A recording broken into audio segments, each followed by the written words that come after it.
Hello, hi friends, എല്ലാവർക്കും സുഖമാണെന്ന് വിശ്വസിക്കുന്നു. അപ്പോൾ ഇന്ന് ഞാൻ പെട്ടെന്ന് നിങ്ങളെ സോയാബീനാണ് എങ്ങനെ കറി വെക്കാമെന്ന് കാണിക്കുന്നത്. അതിന് വേണ്ടി ഗ്യാസ് കത്തിച്ച് അതിലേക്ക് ഒരു ചീനച്ചട്ടി വെക്കുക. ചീനച്ചട്ടി നന്നായിട്ട് ചൂടായതിന് ശേഷം അതിലേക്ക് അല്പം വെളിച്ചെണ്ണ ഒഴിക്കുക. വെളിച്ചെണ്ണ നന്നായി ചൂടായി വരുമ്പോഴേക്കും അതിലേക്ക് ഒരു സ്പൂൺ കടുകിടുക. കടുകിട്ട് നന്നായിട്ട് പൊട്ടി വരുമ്പോഴേക്കും ഞാനിവിടെ 4 സവോളയാണ് എടുത്തിരിക്കുന്നത്.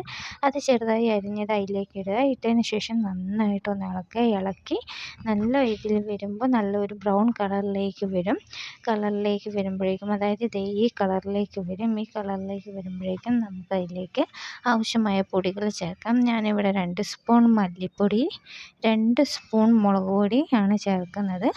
ചേർത്തതിന് ശേഷം നന്നായിട്ട് ഒന്ന് ഇളക്കി എല്ലായിടത്തും പറ്റുന്ന പോലെ നന്നായിട്ട് ഇളക്കി ആ മല്ലീൻ്റെയും മുളകിൻ്റെയും കുത്തൽ ആ മണമെല്ലാം മാറുമ്പോഴേക്കും അതിലേക്ക് 1 സ്പൂൺ അല്ലെങ്കിൽ ഒരു 1.5 സ്പൂൺ ചിക്കൻ മസാലയാണ് ചേർക്കുന്നത്. ചേർത്തതിന് ശേഷം അതിലേക്ക് 1 സ്പൂൺ മഞ്ഞൾപ്പൊടി ഇട്ടതിന് ശേഷം നന്നായിട്ടൊന്ന് ഇളക്കിയതിന് ശേഷം ഒരല്പം ഉപ്പ് നിങ്ങൾക്ക് ചേർക്കാവുന്നതാണ്. ചേർത്തതിന് ശേഷം നന്നായിട്ട് ഇളക്കി അതിലേക്ക് നമ്മൾ അരിഞ്ഞു വെച്ചിരിക്കുന്ന ചെറിയ തക്കാളി, പച്ചമുളക് അതും കൂടി ചേർക്കാം. 3 തക്കാളിയാണ് എടുത്തിരിക്കുന്നത്, 2 പച്ചമുളകും അത് ചേർത്ത് നന്നായിട്ട് ഇളക്കി നന്നായിട്ട് വഴണ്ട് നല്ല ഇതിലേക്ക് വരണം. അന്നത്തേക്കും നമ്മൾ എടുത്ത് വെച്ചിരിക്കുന്ന സോയാബീൻ അതിലേക്ക് ചേർക്കുക.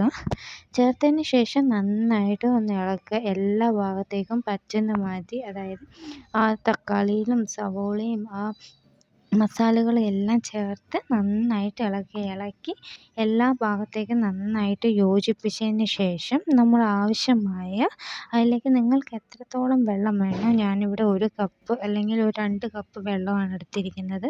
നിങ്ങൾക്ക് ആവശ്യത്തിനനുസരിച്ച് വെള്ളം ചേർക്കാവുന്നതാണ്. ചേർത്തിട്ട് നന്നായിട്ടൊന്ന് മൂടി വെക്കുക.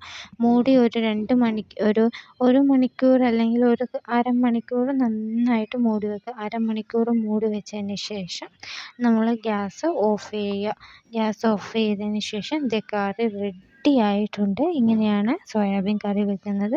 ഇഷ്ടമായാൽ തീർച്ചയായിട്ടും എല്ലാവരും ഇത് ചാനൽ കാണുക. ഇഷ്ടപ്പെട്ടെങ്കിൽ ലൈക്ക് ചെയ്യുക, സബ്സ്ക്രൈബ് ചെയ്യുക. Thank you.